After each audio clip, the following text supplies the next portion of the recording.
Est-ce que tu veux savoir comment j'ai fait pour visiter 8 pays avec moins de 900 €? En février 2023, grâce à l'Union Européenne, j'ai pu visiter en train 8 pays en 11 jours en n'ayant presque rien payé pour me déplacer. Si tu veux savoir comment, ça tombe bien puisque dans cette vidéo, je vais t'expliquer comment j'ai fait. Avec le programme Discover EU, la Commission européenne propose chaque année aux jeunes dans l'année de leurs 18 ans de gagner un pass Interrail qui permet de prendre tous les trains d'Europe quasi gratuitement. Ce pass d'une valeur de 270 € permet de prendre le train en illimité pendant 7 jours sur une période d'1 mois. Pour gagner ton pass, il faut se rendre sur le site de Discover EU, dont le lien est en description, et s'inscrire pour tenter sa chance. Si tu es tiré au sort et que tu remportes un pass, tu auras 1 an pour faire le voyage de tes rêves en empruntant des trains partout en Europe. De mon côté, j'ai gagné mon pass en février 2022.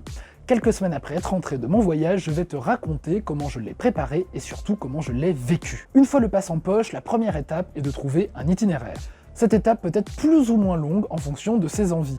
Personnellement, les destinations qui me sont tout de suite venues en tête, c'est Vienne, la capitale de l'Autriche, et Florence, la capitale des pâtes et des pizzas, et accessoirement de la Toscane en Italie. J'ai commencé à chercher un circuit qui part d'Angoulême, là où je vis, et qui me fait passer par ces deux villes.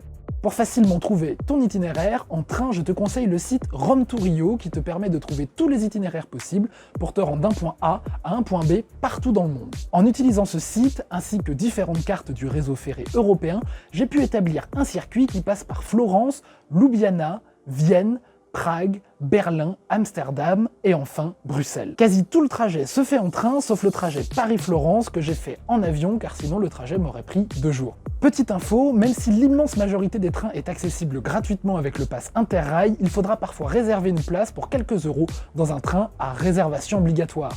C'est le cas en France pour les TGV ou les intercités, de même qu'en Italie et dans certains autres pays. L'astuce est de cibler des pays dans lesquels la plupart, voire la totalité des trains sont gratuits. C'est le cas par exemple de l'Allemagne. Une fois que tu as trouvé ton itinéraire et les dates de ton voyage, il suffit de renseigner les trajets que tu veux faire dans l'application Rail Planner fournie par Interrail. À ce moment-là, tu auras les trajets exacts avec les horaires. Une fois que tu as trouvé l'itinéraire, la deuxième étape consiste à trouver les hébergements. Personnellement, j'ai utilisé le site Booking avec des filtres de prix par nuit. J'ai dormi la plupart du temps dans des auberges de jeunesse, sauf à Prague, où pour moins de 50 € la nuit, petit déjeuner compris, j'ai pu dormir dans un hôtel 4 étoiles. Pour optimiser tes recherches d'hébergement au meilleur prix, tu peux aussi utiliser des aides. Il existe par exemple une aide de l'État qui s'appelle Départ 18-25. Cette aide te permet de louer un appartement pendant quelques jours à des prix très bas. Tu peux aussi utiliser des plateformes comme le Couchsurfing, le Woofing ou le Workaway. Petit bonus, si tu habites en Nouvelle-Aquitaine, tu peux demander une bourse Destination qui te permet d'avoir jusqu'à 250 € pour financer ton voyage. Tu trouveras plus d'infos là-dessus en description. Maintenant que ton parcours de voyage est bouclé, que les hébergements sont réservés, il reste quelques points à vérifier pour partir en toute tranquillité. Premièrement, prends avec toi la carte européenne d'assurance maladie, ou CEAM.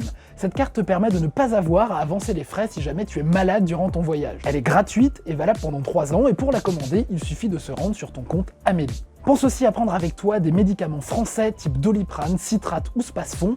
Ils te seront utiles si tu abuses de la nourriture ou des boissons locales. 2. Imprime et garde avec toi dans un endroit protégé une copie de tous les documents dont tu auras besoin durant ton voyage. Passeport, confirmation de réservation de tes hébergements, de tes trajets en train. Tu peux aussi te les envoyer par mail pour les avoir sur ton téléphone si besoin. Troisièmement, jette un œil sur le site Conseil aux voyageurs du ministère des Affaires étrangères. Tu y trouveras toutes les infos utiles à connaître pour voyager en sécurité dans les pays dans lesquels tu vas te rendre. Et si tu souhaites davantage de conseils pour ton voyage, tu peux te rendre dans les centres Europe Direct ou les centres information jeunesse partout en France. Des professionnels répondront gratuitement à toutes tes questions. Ça y est, tout devrait être prêt pour ton départ. Alors, pour te mettre l'eau à la bouche, je te propose un petit retour sur mon voyage. Je suis donc parti le 3 février 2023 depuis Angoulême pour rejoindre Paris en train. Après une courte nuit, j'ai pris mon avion depuis l'aéroport d'Orly en direction de Florence. Le voyage en avion fut déjà à lui tout seul dépaysant avec de magnifiques vues sur les Alpes ou encore le lac de Caume. Dès mon arrivée à Florence, je suis parti m'imprégner de l'ambiance de la ville et surtout de sa gastronomie en me rendant au marché. J'ai pu y déguster un délicieux arancini, le meilleur que j'ai pu manger jusqu'ici. Ce qui est fou à Florence, c'est qu'il y a des choses à voir partout. Je n'ai pas lâché mon appareil photo de la journée, à chaque coin de rue, il y a un beau bâtiment, une curiosité ou un joli point de vue à immortaliser. Évidemment, je n'ai pas pu passer à côté du Duomo, l'un des emblèmes de la ville avec le mythique Ponte Vecchio. En fin de journée, j'ai dîné dans Matondi, la plus pure tradition italienne, en affrontant successivement un antipasti, un premier plat, des pâtes au ragoût, puis un second, un ossobuco, avant de faire passer tout ça avec une excellente glace pistache stracciatella, dégustée au cours d'une balade nocturne sur les rives de l'Arno, le fleuve qui traverse Florence. Le lendemain, j'ai pu profiter une dernière fois de la ville en montant au sommet de la place consacrée à Michel-Ange, qui offre un superbe panorama sur toute la ville. J'ai emprunté le premier train de ce long périple à la gare de Florence, il s'agissait d'un TGV italien. Pour ce trajet qui me menait à Venise, pour une correspondance, j'ai rencontré Alessandro. Et avec Alessandro, on a discuté pendant tout le trajet, et au cours de notre discussion, il m'a recommandé un restaurant à Vienne pour manger un schnitzel, une escalope viennoise. Alors, est-ce que la recommandation d'Alessandro était bonne? Réponse dans la suite de la vidéo. Mon trajet s'est poursuivi sans Alessandro, hélas, jusqu'à Trieste, où j'ai emprunté le 3e train de la journée, l'un des plus beaux, et c'est normal parce que c'est l'Europe qui l'a financé. D'ailleurs, petit fun fact sur la gare de Trieste, on peut y boire un café, s'asseoir sur un banc ou encore aller aux toilettes, jusque-là c'est plutôt classique, mais on peut aussi aller prier dans la chapelle située dans la gare. Bref, quoi de plus italien? Mon trajet s'est fini de nuit sous la neige dans les montagnes slovènes. Et si j'ai bien retenu un truc des trains slovènes, c'est qu'ils sont hyper lents. Il a fallu 3 heures de trajet pour aller de la frontière italienne jusqu'à Ljubljana en train, alors qu'il ne faut qu'1 heure pour faire le même trajet en voiture. Un Slovène m'expliquera le lendemain que c'est le problème majeur des trains en Slovénie, tout le monde les trouve trop lents, alors personne ne les prend. D'ailleurs, ce même Slovène m'a aussi expliqué que la Slovénie est un pays si petit qu'il faut à peine plus de 3 heures pour le traverser d'est en ouest en voiture. Ce qui m'a marqué à Ljubljana, c'est le calme. C'est une capitale qui ne compte que 270 000 habitants et à certains endroits, il n'y a quasiment personne. En réalité, Ljubljana est un peu une ville dortoir dans laquelle les gens sont soit chez eux, soit au travail. C'est pas trop animé. Malgré tout, j'ai apprécié visiter la vieille ville dont l'architecture raffinée aux influences italiennes et germaniques contraste avec des bâtiments plus récents dans un style soviétique. Le meilleur moyen d'apprécier la ville quand on y reste peu de temps est de monter au château et de contempler le panorama qui nous est offert sur la ville avec le sud-est des Alpes en toile de fond. Pour ne rien cacher, la gastronomie n'était pas exceptionnelle, même si elle réserve quelques bonnes surprises comme le Štruklji, dont je vous passerai la prononciation, un roulé sucré ou salé souvent fourré aux noix ou au fromage frais. D'ailleurs, en Slovénie, les repas sont peu chers et généralement assez copieux. Il est aussi très sympa de se balader la nuit sur les bords de la rivière puisque les bâtiments et les ponts sont mis en valeur par un jeu de lumière.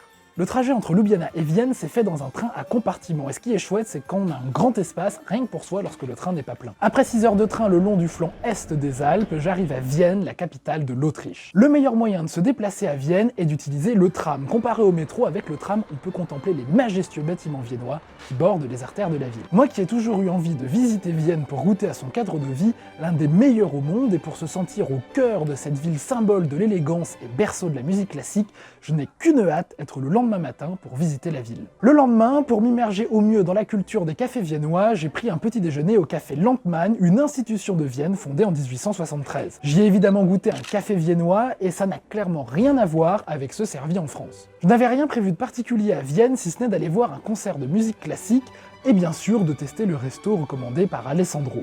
Je me suis donc mis à flâner dans les grandes avenues de Vienne et je me suis arrêté au Parlement dont j'ai pu visiter l'intérieur, c'était gratuit et très sympa. Ma balade s'est conclue à la cathédrale Saint-Étienne dans le centre de la vieille ville qui a un toit garni de tuiles colorées formant de magnifiques motifs. Le soir, j'ai assisté à un concert de musique classique mêlant des morceaux en quatuor de Mozart, Schubert et Dvorak. Le concert avait lieu dans une toute petite salle décorée du sol au plafond dans laquelle Mozart en personne a joué au XVIIIe siècle. Le concert était vraiment somptueux et entendre ces morceaux à Vienne avait une résonance toute particulière. Et c'est à la suite de ce concert que le moment tant attendu arriva, le test du resto d'Alessandro. Et sans surprise de la part d'un Italien, le schnitzel était excellent. De quoi finir cette soirée musicale sur une très bonne note. En quittant le restaurant, je n'ai pas pu résister à l'envie d'aller me balader dans Vienne la nuit.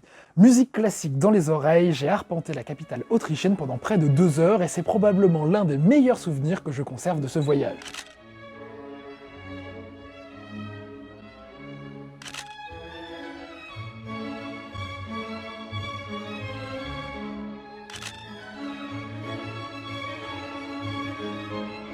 C'est à cet instant que j'ai pris la décision de prolonger mon séjour à Vienne et de ne prendre mon train pour Prague qu'à 15 h au lieu de 7 h le lendemain. L'avantage du pass Interrail, c'est qu'on peut changer son trajet à tout moment. J'ai ainsi pu profiter d'un second petit déjeuner viennois dans lequel on a servi une coupe de Prosecco le matin, apparemment, c'est normal, en Autriche. À contre-cœur, j'ai quitté Vienne à 15 h pour prendre la direction de Prague que je rallierai 4h30 plus tard. L'arrivée à Prague était un tantinet chaotique. La gare est un dédale de couloirs et les indications sont loin d'être claires, surtout lorsqu'elles sont en tchèque. Clairement, après Florence et Vienne, Prague paraissait un peu fade à mon goût. Mais j'ai tout de même apprécié la visite du pont Charles qui offre un magnifique point de vue sur l'imposant château, et c'est d'ailleurs en montant au château que l'on peut avoir le meilleur panorama sur la ville. Le centre historique est assez sympa à visiter, les routes pavées et très pentues donnent un aspect un petit peu pittoresque à la ville.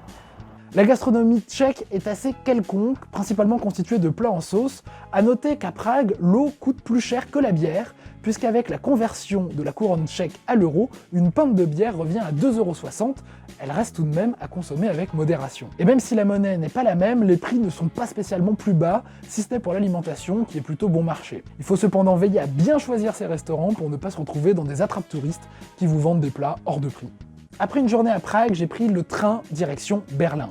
Et à Berlin, j'ai pu rejoindre Cléophée, qui est en échange Erasmus là-bas pour l'année. Elle m'a aidé à me repérer dans cette ville gigantesque en me faisant découvrir le quartier miteux, qui, rassurez-vous, ne l'est finalement pas du tout, l'île au musée et Unter den Linden, le Champs-Élysées berlinois qui donne sur la porte de Brandebourg, à 2 pas du Bundestag, le parlement allemand. À Berlin, on sent vraiment l'impact de l'histoire qui devient très concret sur les façades de certains bâtiments encore marqués par la guerre. La ville est plutôt animée, notamment le samedi soir où certaines stations de métro deviennent des salles de concert. D'ailleurs, à partir d'une certaine heure, la quasi-totalité des passagers ont une bière à la main, comme quoi on est en Allemagne, ça ne s'invente pas. Sur le plan gastronomique, Berlin fut l'occasion de goûter un doner, le kebab allemand, qui n'a effectivement rien à voir avec ce que l'on connaît en France. D'ailleurs, il y a à Berlin autant de restaurants de kebab qu'à Istanbul. Autre spécialité de Berlin, la currywurst, qui n'est ni plus ni moins qu'une saucisse au curry qui m'a été servie avec 3 tonnes de ketchup. On est bien loin de la cuisine raffinée de Florence. Le trajet vers Amsterdam s'est effectué en grande partie de nuit puisque j'ai emprunté un ICE, l'équivalent du TGV qui circulait de nuit entre Berlin et Cologne. Je suis parti de Berlin à minuit 22 et suis arrivé à Cologne un peu avant 7 h le lendemain. Sans grande surprise, j'ai assez peu dormi puisqu'il n'y a pas de couchette même si les sièges s'inclinent, que les lumières sont restées allumées pendant tout le trajet et que le train a fait de multiples arrêts toute la nuit. Mais faire cette liaison de nuit m'a évité de perdre une demi-journée dans le train. C'est donc un peu fatigué que je suis arrivé à Amsterdam. Et là, surprise. Déjà, il faut valider son ticket de train pour sortir de la gare, ce que j'ai mis quelques minutes à comprendre. Deuxième chose, lorsque l'on prend le tram, le guichet de vente de tickets se trouve dans le tram et pas sur le quai. Et dans chaque tram, il y a un agent qui a son petit guichet pour vous vendre des tickets. Et de même, l'entrée et la sortie des trams, c'est très réglementé. Faut entrer par une porte en particulier, sortir par d'autres, l'accès est restreint par des portiques dans le tram, bref. Face à tant de complexité, je décide d'utiliser le mode de transport néerlandais, le vélo. Et c'est une réalité, tout est fait à Amsterdam pour se déplacer à vélo. Les pistes cyclables sont parfois aussi grandes que les routes, il y a un trafic cyclable de dingue, des parkings à vélo immenses et même des ferries réservés aux vélos. Ce qui m'a le plus marqué à ce sujet, c'est lorsque je mangeais dans un restaurant un soir à côté d'une famille néerlandaise. À la fin du repas, chacun a récupéré son vélo, ils sont tous repartis ensemble en peloton, scène inimaginable en France. La ville en elle-même est très propre et certains bâtiments, dont la gare, valent vraiment le détour. L'eau, les canaux et les péniches sont omniprésents, ce qui offre à cette ville un cadre assez bucolique. Niveau gastronomie, j'ai particulièrement apprécié le gouda et les dames, ainsi que les stroopwafels, des gaufres plates néerlandaises. Évidemment, je mentirais si je ne parlais pas de l'odeur stupéfiante qui règne dans certains quartiers de la ville et qui fait son folklore. Après une journée et demie à Amsterdam, j'ai pris le Thalys vers Bruxelles, que je connais bien, pour une halte d'à peine 4 heures, le temps pour moi de faire un petit tour dans le quartier européen et d'aller manger dans l'un de mes restaurants préférés. Il ne me restait plus qu'1h20 de Thalys jusqu'à Paris, avant de reprendre la direction d'Angoulême. Au final, avec Discover EU, j'ai pu traverser 8 pays d'Europe en prenant 10 trains sur un total de 4700 km. Niveau budget, j'ai dépensé une centaine d'euros dans l'avion, environ 80 € pour réserver des places dans certains trains, dont 49 € rien que pour le Thalys, environ 400 € pour l'hébergement, 200 € pour les activités diverses et environ 300 € dans l'alimentation. Cela fait un total d'environ 1100 €. Mais comme j'ai pu bénéficier de la destination de 250 €, le voyage m'est en réalité revenu à 850 €. Il est certain que si j'avais dû réserver les trains individuellement ou acheter moi-même un pass Interrail, ce voyage me serait revenu beaucoup plus cher. Grâce à Discover EU, j'ai pu découvrir le voyage en train, me rendre dans des villes dont je rêvais depuis longtemps et en découvrir d'autres dans lesquelles je retournerai certainement. J'ai aussi pu me rendre compte concrètement de l'apport de l'Union européenne dans ce type de situation. Payer quasiment partout avec la même monnaie, pouvoir traverser les frontières sans passer la douane, partager une culture et des repères communs avec de nombreuses personnes que j'ai pu croiser dans les différents pays. Voyager en Europe, c'est un peu se sentir chez soi partout. On parle souvent de sortir de sa zone de confort, mais avec Discover EU, comme le slogan l'indique, tu vas étendre ta zone de confort. Alors je ne peux que t'encourager à t'inscrire et à voyager avec Discover EU, sans oublier que si c'est possible, c'est parce que c'est l'Europe. Merci à tous d'avoir suivi cette vidéo, si tu l'as appréciée, n'hésite pas à la liker, la commenter, la partager et surtout à t'abonner. En attendant, je te donne rendez-vous bientôt pour de nouvelles vidéos sur l'Europe.